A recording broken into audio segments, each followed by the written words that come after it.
I had a comment from somebody on last week's video about Bridgman's constructive anatomy. It just so happens I have Bridgman's constructive anatomy, so let's talk a little bit about why I preferred to go directly to Hogarth and to Barksay. First of all, let me reach down here and just point out, I'm a big fan of Hogarth. I really go to Hogarth for pretty much everything. That's the direction I have chosen to go on that. Although I do also like Gino Barksay. When I'm doing my research, it is more comfortable for me to stick with actual physical books because I am old, and while I do have all of these other anatomical texts, I've got Bridgman's Constructive Anatomy and his Book of 100 Hands and his Drawing the Draped Figure, and I got a bunch of other stuff, but it's mostly in digital form. It's on the Kindle, and I'm old and I'm not comfortable with like flipping back and forth. I need to get comfortable with that. I mean, I'm doing digital art. I should get comfortable with digital reference, but at present I'm not. Okay. Chalk it up to me being old and decrepit and just go ahead and okay boomer me on the matter, okay? 'Cause I recognize I have a problem and I need to work on it. But one of the things that I found as I was going through this, I went through a whole bunch of stuff because as I was looking at this, I found that while a lot of anatomy books show you that that the rib cage leans back and the pelvis leans forward, hardly any of them actually say anything. Bridgman and Matese show this. Okay, this is from Force Dynamic Figure Drawing for Animators by Matese. And Matese does a good job of showing this kind of flow of force where, you know, God damn it, the head flows down into the back, and the back flows into the gut, and the gut flows into the pelvis into the thigh into the knee down through the calf into the ankle, and thence into the foot. And that's why your toes point forward. We're not really going to deal with this extensively, but the thing here is that Matese does show explicitly the arrows of the pelvis going backward and the rib cage going forward. He does show that, but doesn't say it. Bridgman at the same time, you know, Bridgman shows it. You know, you can see the lines of force. You can see how that fits together. You can see the curve there. You can see the curve there. Okay? But he doesn't call it out specifically. In fact, it is worth noting that in Strength Training for Anatomy, Delavere's book, he doesn't even show it. It's just straight up and down. He doesn't even show this aspect of the anatomy. But Hampton calls it out specifically. He says you can't really see from the front, which is where a lot of people do their proportions. They show you everything from the front. And they're like, here's the rib cage box, here's the pelvis box. And he goes, no, here's the rib cage box, and you can see that it's tilted back. And here's the pelvis box, and you can see that it's tilted forward in this direction. You can see that forward thrust and the backward thrust as it moves downward. Hampton calls this out in his figure drawing design and invention. Okay? And as I was looking through all of these different anatomy texts, and I was looking at this and I was going, who says something about it and who doesn't? And I looked at Barksay, who doesn't say anything about it. And I looked through a bunch of YouTube videos. I watched videos from Psychra and Modern Day James and Lavender Town. Yeah, I know Lavender Town doesn't really do, like, strictly speaking anatomy, but she does talk about anatomical proportions and whatnot. I looked at all of these things, including Stan Prokopenko's bean tutorials. And nobody calls out this forward and back rhythm of the torso. And I got to wondering, why is that only Hampton really talks about it?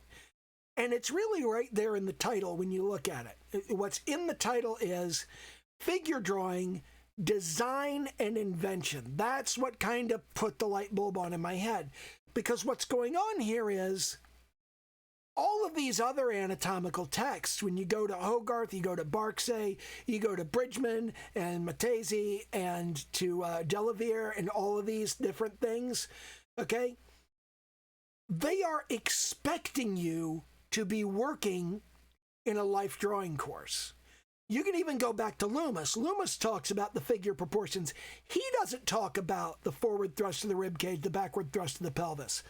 Hogarth only talks about it in passing. He mentions that the rib cage is tilted back at about 15 degrees, but he doesn't really dwell on that. He doesn't really stick to that question. And this begged a question for me as I was looking into this, but I'll cover that a little bit later. What I found was everybody's assuming that you're going to be working from a photographic reference or from a life drawing model. And with that assumption in your traditional and classical artistic instruction, you're always going to be drawing a real human being in front of you, either a photograph or a human being. And this kind of made that secondary, you know, sometimes you get like a light bulb goes on and that turns on another one. It's like a string of Christmas lights and they just kind of go off and go off and go off, going farther and farther back. And what it came down to was, if you're learning to draw from other people's drawings or other people's paintings or from anime or from cartoons or from comic books or from literally anything that people drew from imagination because the thing they're drawing doesn't exist, it is necessarily freed from the constraints of the physical world. And because it's freed from those constraints, you don't have to understand things like the center of gravity and balance and all of these things that are unbelievably difficult to explain. But if you always draw from life, then you'll pick these things up and you'll say, it doesn't look right when your center of gravity is off, or when you don't have the feet in the right place, when your perspective is incorrect. You'll catch that because you've developed this massive visual library of actual human beings in actual poses, whether it's from life drawing or it's from photographs. But if you're working from other people's drawings, there are mistakes other people make all the goddamn time.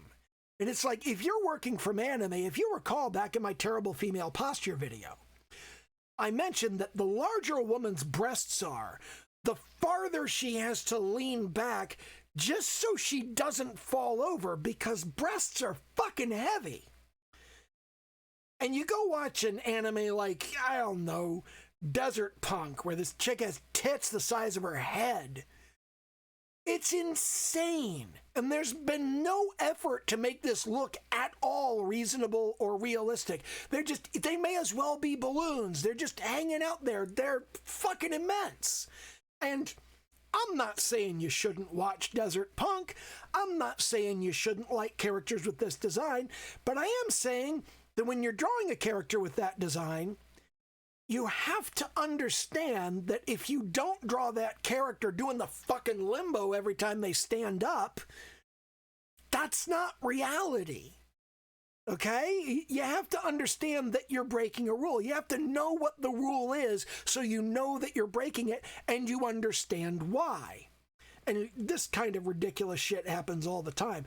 I mean, nowhere is it more ridiculous than in hentai, but we can't really talk about that on YouTube, so yeah, we'll cover that in other lessons in other places. But because all of these kind of assume you're going to be working from life drawing, they don't mention it, and the only reason Hampton does is that Hampton is assuming you are sitting at a desk inventing a pose out of imagination. That's the only anatomy book I have that does this. And this is, again, Michael Hampton, Figure Drawing, Design, and Invention. And is it figure drawing or is it life drawing? I think it's figure drawing. Let me go and check. It's Hampton and... Yeah, that's it. Let me... Well, I would take a... Actually, I will take a screenshot. I will take a screenshot. And I will paste that screenshot. Well, I'll take a better screenshot, actually. Let me take a screenshot of the entire... What the hell? Stop that. I'm getting notifications everywhere.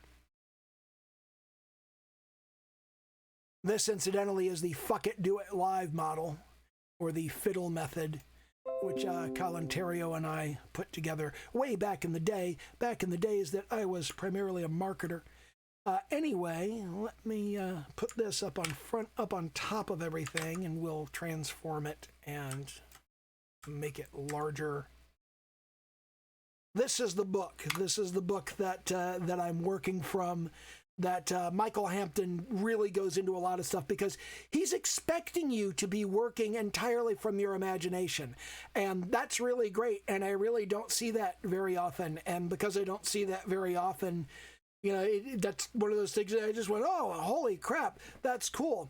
Now, I do have other things that do this. Notably, I have Mark Crilley's Mastering Manga, which is really good. I have a number of books by Tadashi Koda about how to draw manga, and I have something from BPHP Studios called How to Draw Manga Fantasy Girls. All of these are designed for drawing from imagination, and they're really kind of keyed at that manga anime style. But I mean, Mark Crilley's book is good. He covers some good stuff that, like, other people don't cover.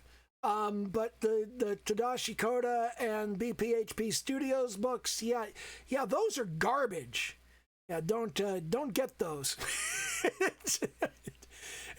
They're kind of awful in a way that I cannot fully articulate or explain. They're just really, really bad. It kind of feels like they're targeted at 9-year-olds. But Hampton's figure drawing design and invention really comes from that place of you're going to invent this character from scratch, and because you're going to invent this character from scratch, all of this is coming out of your head, and he's got to explain everything or you won't know it. And that's really great. I really like that he's approached it in that way, because very few other people do. Almost everybody else approaches this from, you're going to draw from photographic reference, you're going to draw from a model, you're going to draw from a painting by one of the old masters who also learned by drawing from life or drawing from reference. And there are really very few anatomy texts that cover this from the sense of you're going to be starting from absolutely nothing. And I actually went back and I looked at Stan Prokopenko's Bean tutorial, and I rewatched the Anatobean tutorial, and I rewatched the RoboBean tutorial, and I rewatched a couple of his other tutorials, because, you know, once you start watching art tutorials, you just kind of buckle in for a few hours. There's just way too much stuff, you know? And then I went and I looked at a couple of things. I looked at one by Modern Day James, and I looked at one by Psychra and one by Cynics. And they didn't cover this. They didn't go over this. And they also spoke from the stance of, you're going to be working from reference, you're going to be working from a photograph, build up your visual library. And that's the difference. Hampton expects you to be sitting at your desk all by yourself, figuring out what it is you're going to draw, and everybody else thinks you're going to be looking at something and trying to draw that. So they're just they're helping you in that respect, but they're not helping you in the respect of, what if you don't have reference? This is not to say they're bad. Okay, these are good things. They're rooted in an older paradigm. Loomis and Hogarth could go back to the 40s, for God's sake. Okay, and you know, you go that far back, their methods are going to be outdated. There's a lot of really good stuff in Loomis, and I do really like Loomis, but his work on anatomy is not really what I'm looking for. And in any case, we've already kind of covered the rib cage. and it's time to cover more or less the pelvis.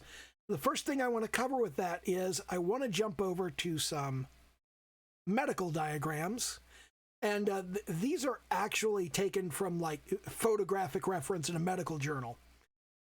A lot of people will talk about the difference between the male pelvis, which I have here, and the female pelvis, which I have here and here. And what I've done is I put a female pelvis next to a male pelvis, and I put a female pelvis over a male pelvis, and I've lined these up just a little bit differently.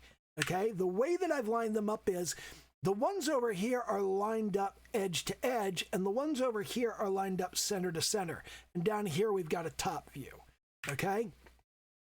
But what I really want you to see is people talk about the difference in the size. The female pelvis is wider, and it's deeper, and it's shallower. It doesn't go down as far. Let's talk about the difference in the male and female pelvis, specifically in their bounding box. I'm going to turn on my guides now. You can see here, I've shown the top of the pelvis and the bottom of the pelvis, and there is indeed a difference in the height of the female pelvis, the height of the male pelvis. The width, again, here's the width of the male pelvis, the width of the female pelvis over here, and all of this stuff that I've put in. Now let me turn off snapping to the rulers. We go down this edge here, and we go down this edge of the male pelvis, but over here's the edge of the female pelvis, okay? And you look at the height, you got the tops line up, but then you go the bottom, the female's here, the male's here, and going from the top, okay, even when you're going front to back, it's the same there, but the female pelvis is longer than the male pelvis. And all of that adds up to a significant difference in the size of the bone. And when you scale that up to full size, you know what that difference is in full size? A 9-volt battery. Look at this, look at this, look at these differences in size. That's the difference in size from the front and to both sides. This is the difference in size from front to back. What you're looking at here is when you look at the pelvis, the difference in the size at the front is the length of this battery, and the difference at the top is the width of this battery. It's about this size. The bounding box of the pelvis differs by this much between the male and the female. That is fucking worthless. You don't need to know that. You don't need to pay attention to that. The specifics of that are not even important. You do not need to worry about this. In fact, this is the case with most of the bones, okay? What I'm primarily interested in here, as I'm showing you all of this stuff, and, you know, when I'm saying the bones don't really matter, well, why do I keep showing you bones? Why do I keep showing you the bones of the rib cage and the pelvis? Why do I keep talking about the curve of the spine? Because these things are evident as major masses in the body, okay? And being evident as major masses in the body, let's do that little hexagon shape that we talked about last time. You notice here, pretty much straight up and down, pretty much straight up and down, angled, angled, angled, angled, okay? And you see how that fits together, and coming out of here would be the neck and the spine right here. And we'll talk about the neck when we get around to talking about the head. Here's your spine. Here's the box of the pelvis. The pelvis is still pretty much a hexagon. These are both hexagonal shapes. And when you look at this, the shape of the pelvis from the side is almost identical to the shape of the rib cage from the side. It looks almost exactly the same. The only real difference that you run into is that you have all of this musculature on the outside, okay?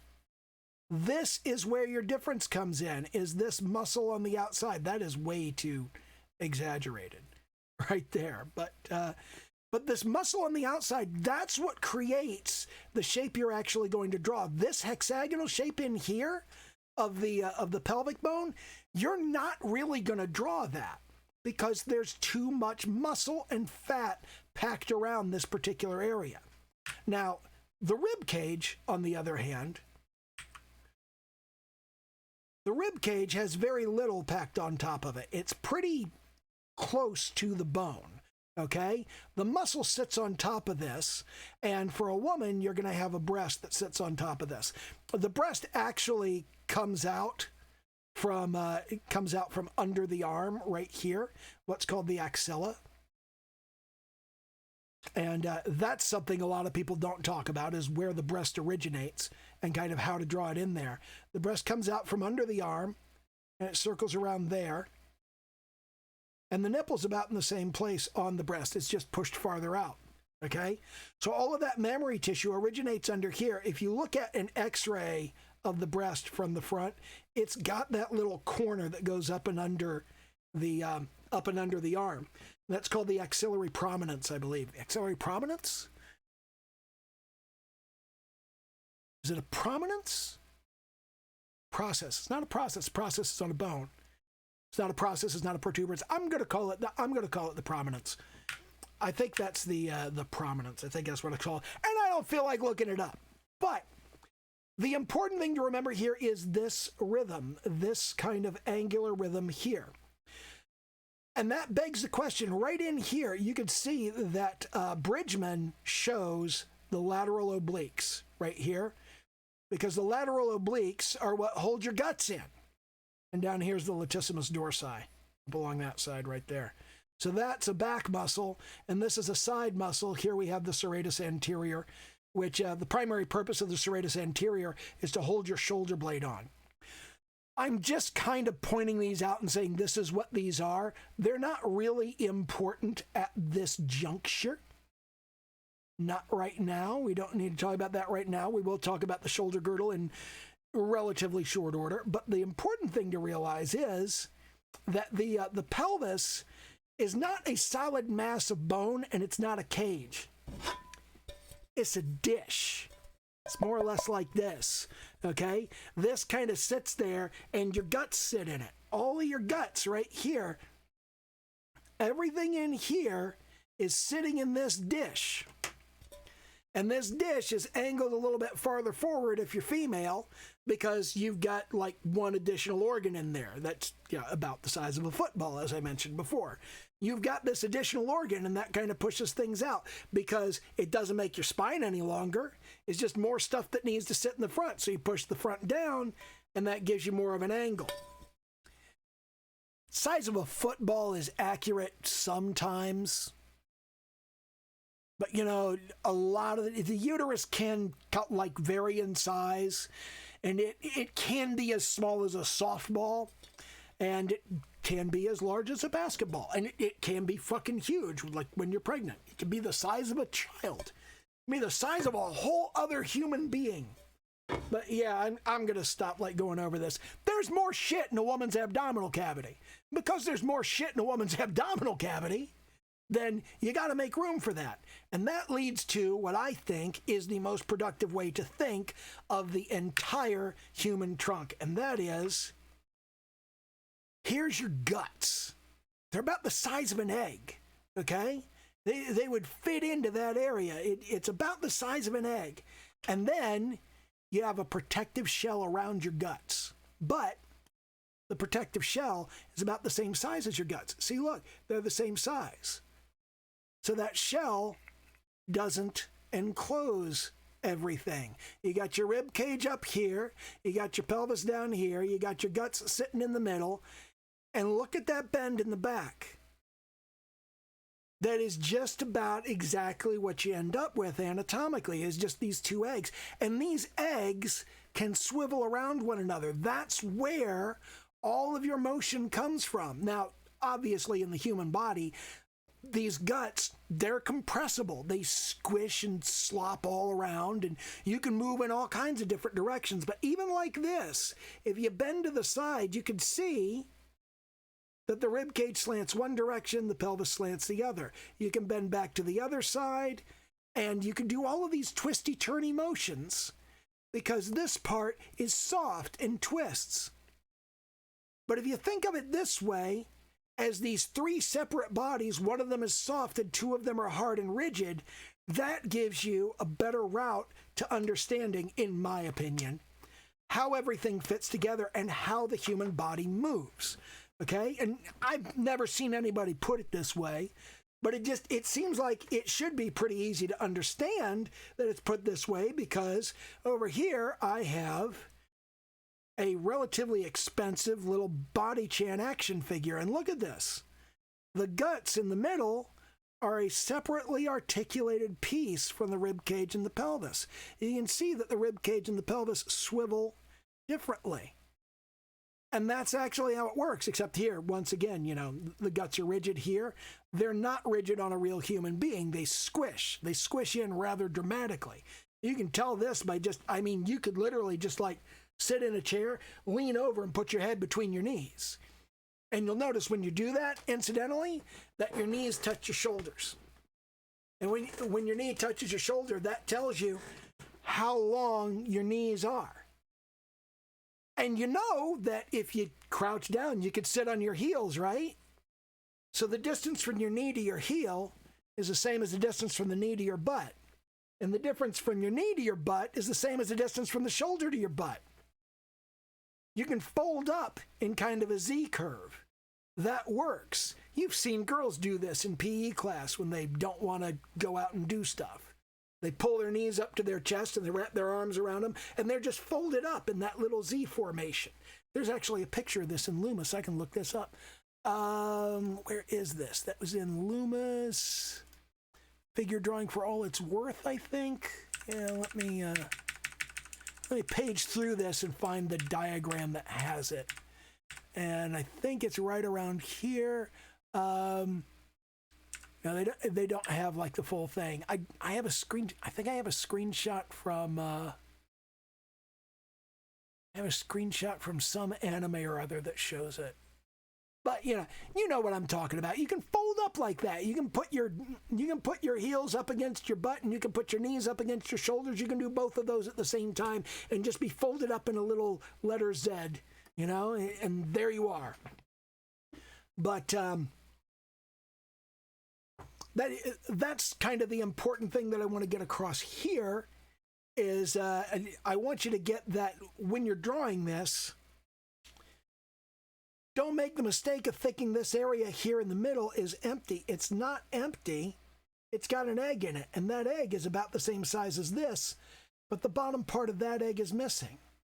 And that bottom part missing, this piece right here, okay, I'm going to turn on move, and I'm going to move this down. That's about the same size as the pelvis. You can see right there, that's how the proportions spec out right on this, okay? Is that whole thing right there, this, we can move that up and you can put that right on the rib cage and it covers the same general area. You put it right down here, it covers the same general area. You can think of these this way, so it should be relatively simple to see that previously we talked about this, okay? We talked about this area here being about the length of the head, okay? But we don't want to work from heads because we're going to start with this. So instead of the sternum being the length of the head, think of the head being the length of the sternum. Here's your sternum, and here is roughly another sternum, but the rib cage only comes down 2/3 of the sternum, and really it comes down another third here, and it doesn't really slope up this much because you've got what's called the xiphoid process here, which pushes the skin down. It pushes the skin and everything down a little bit. And that little area there, if you scoot this down another full sternum length, then that comes down to here, okay?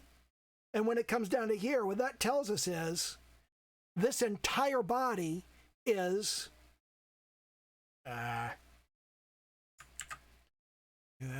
and 2 2/3 of the sternum length, okay?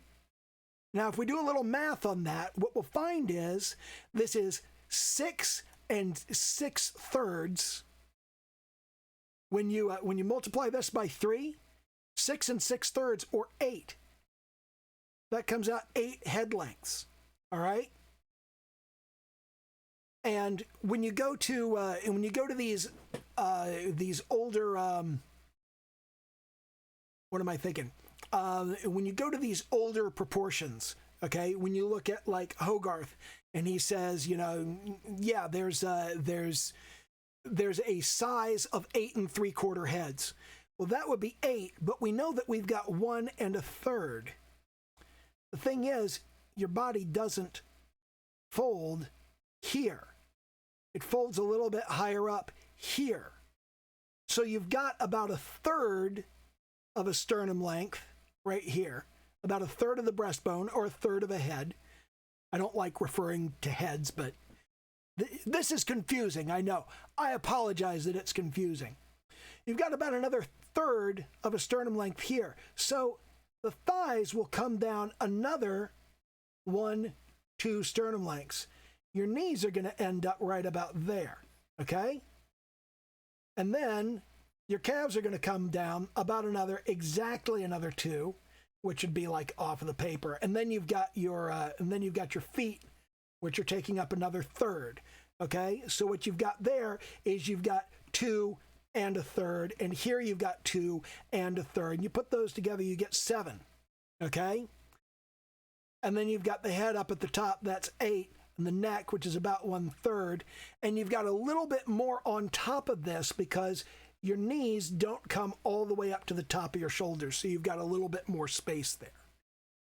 But that thirds concept, this bit right here to the middle of that pelvic area, is 1/3 of the entire length of the rest of the body, okay? And you can put all of this together and you can start seeing how these various proportions fit together.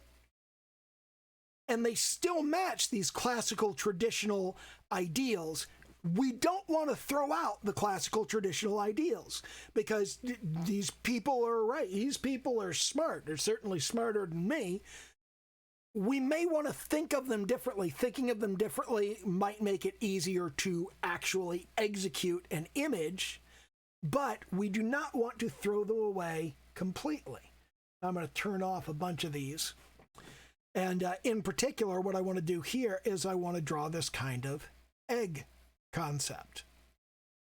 You draw this egg concept right here, you've got more rounded forms, which are more or less what you expect in a human being. You want things to be kind of rounded, okay? And you've got here, the shoulders are coming out of the top of the rib cage, but they're leaning back, and the legs are coming out toward the front of the pelvis right here. And you've got this kind of rhythm of the leg that comes down. These legs are much too short. The knee should be more down here. I do that a lot.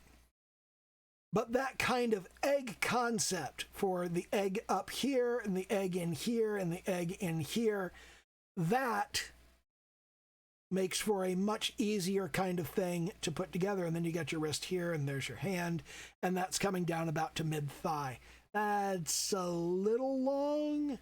I still made the legs too short. The legs should have been longer there, I think. Is that right? Let's do a quick check. If we go here, here, here, are those about the same size? Let's pop in a new layer, and I'm gonna throw that in there, and we're gonna check that. That's about right. So yeah, right there is about where that belongs.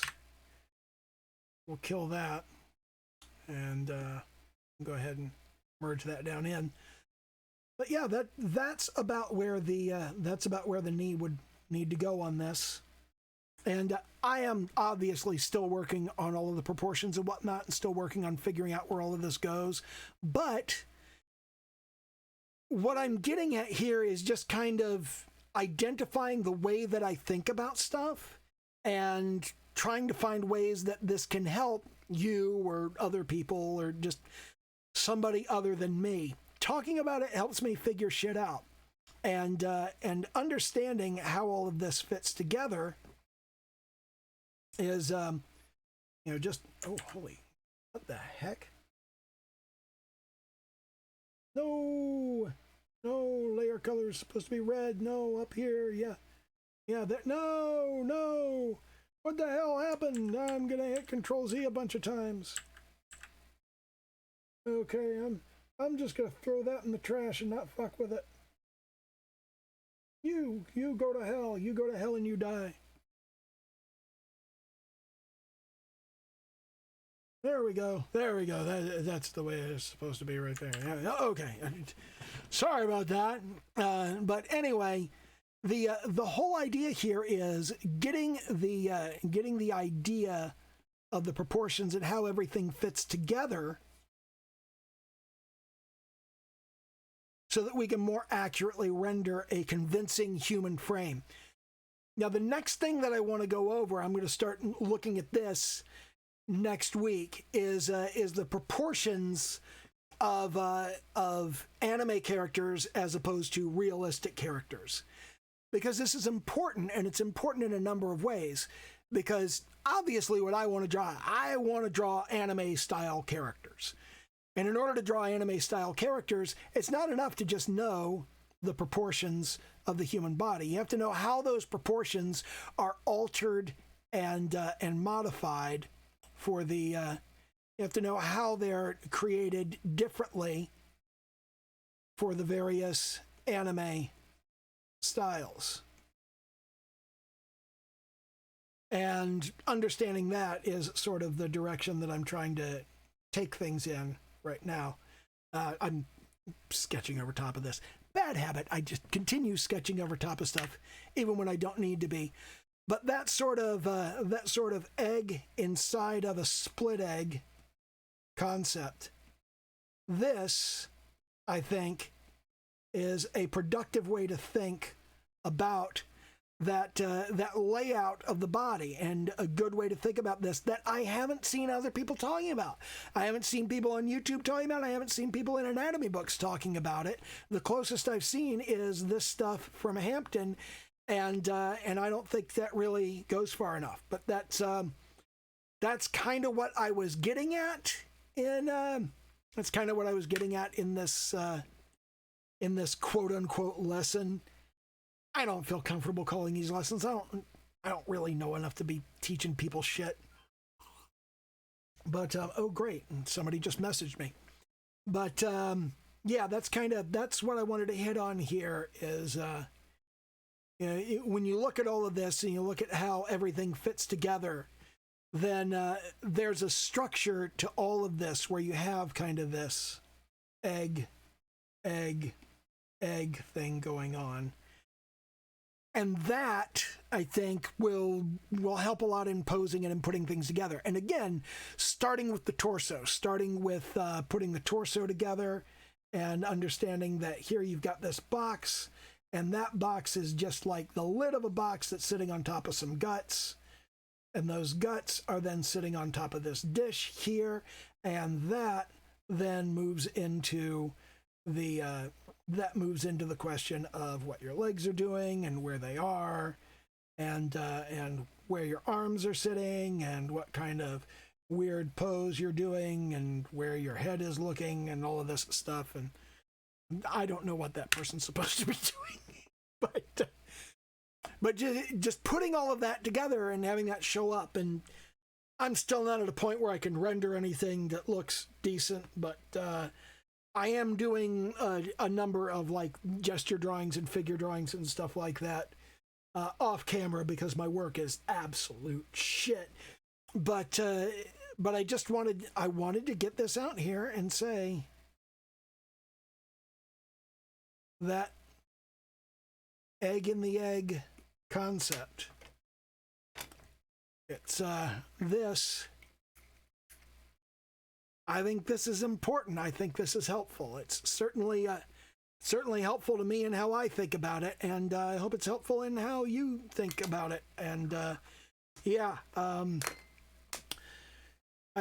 gonna be trying to like push these videos back farther. At least I am getting this out way earlier on Friday than I usually do, but I really want to push these back and start getting these out on Wednesday, because I feel like Wednesday is a good day to get these out. And at some point I want to start doing some live streams and actually like take questions live, which I do on my Discord. So, the link to my Discord's in the description. So go ahead and jump in there if you want. If you want to like talk to me, show off your own stuff, tell me how much better you are than I am. Because of course you are. I mean, I'm kind of shit. But if you jump in the Discord, that's the easiest way to get in contact with me and talk to me and find out what all's going on and get like advanced stuff, advanced information. Not that there's much of that right now, but I really want to start doing live streams where it's going to be easier for people to just like ask questions and for me to just like do stuff live and show people stuff. And hey, on top of that, because so many people are so much better than me at this shit, maybe somebody will show up and give me some tips or something. I mean, we're all in this together. We're all working on similar kinds of things. But yeah, the triple egg concept is why. Well, really, the double egg concept, the egg inside of an egg idea, is really what I wanted to hit today. I have no idea how to end this. Once again, a page from Holly Brown. Okay, bye.